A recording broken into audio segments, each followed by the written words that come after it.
సరే, ఎన్నికల్లో అధికార పార్టీ చేసిన అరాచకాలు, అధికార యంత్రాంగాన్ని అడ్డం పెట్టుకుని చేసిన దుర్మార్గాలు, ఎలక్షన్ కమిషన్ చేష్టలుడిగి కళ్ళప్పగిచ్చి చూసిన వైనం, ఎన్నింటి ఫలితంగా మేము నిన్నటి ఎన్నికల్లో సాంకేతికంగా ఓడిపోవడం జరిగింది. కానీ ఎన్నికల ఫలితాలు వచ్చి 24 గంటలు కాకముందే మా పార్టీ కార్యకర్తలు, నాయకుల మీద ఇవాళ గూండాయిజానికి, రౌడీయిజానికి కాంగ్రెస్ పార్టీ ఏదైతే దిగజారుడు రాజకీయాలు చేస్తుందో, 10 ఏళ్లు మేము ప్రభుత్వంలో ఉన్నప్పుడు మీరు ప్రతిపక్షంలో ఉన్నారు. ఎన్నడన్నా ఈ రోజు ఇక్కడ మా సోదరుడు రాకేష్ క్రిస్టోఫర్ గారి మీద జరిగిన దాడి జరిగినట్టుగా ఒక ఉప ఎన్నికల్లో గెలిచిన తర్వాత ఎక్కడన్నా మా ప్రభుత్వ హయాంలో మా కార్యకర్తలు గాని, మా పార్టీ నాయకులు గాని హద్దులు దాటి ఈ రకంగా ప్రవర్తించారా ఒక్కసారి గుర్తు తెచ్చుకోండి. ఒకవేళ మేము కూడా ఆనాడు 7 ఉప ఎన్నికల్లో, 2 కార్పొరేషన్ ఎన్నికల్లో, జిల్లా పరిషత్ ఎన్నికల్లో గెలిచిన తర్వాత విజయ గర్వంతో విరవీగి నిన్న మీ వాళ్ళు ప్రవర్తించినట్టుగా మా పార్టీ గుర్తైన కారు గుర్తుని ఏదో ఊరేగింపు చేస్తూ, అవహేళన చేస్తూ చిల్లరగా ప్రవర్తించుంటే ఇవాళ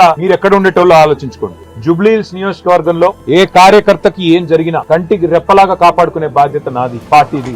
వదిలిపెట్టే సమస్య లేదు. ఒక ఎన్నికల్లో ఎదురుదెబ్బ తగలొచ్చు, కానీ కార్యకర్తల విషయంలో మాత్రం ఎక్కడ ఎవరికి ఏ అన్యాయం జరిగినా, ఎక్కడ ఎవరికి చిన్న నొప్పి కలిగినా తప్పకుండా ఇదే రకంగా వాళ్ళ ఇంటి ముందుకు వస్తాం. అర్ధగంటలో వస్తా అని చెప్పినా ఇలా వచ్చినాం. రేపు కూడా ఇట్లే ఉంటాం.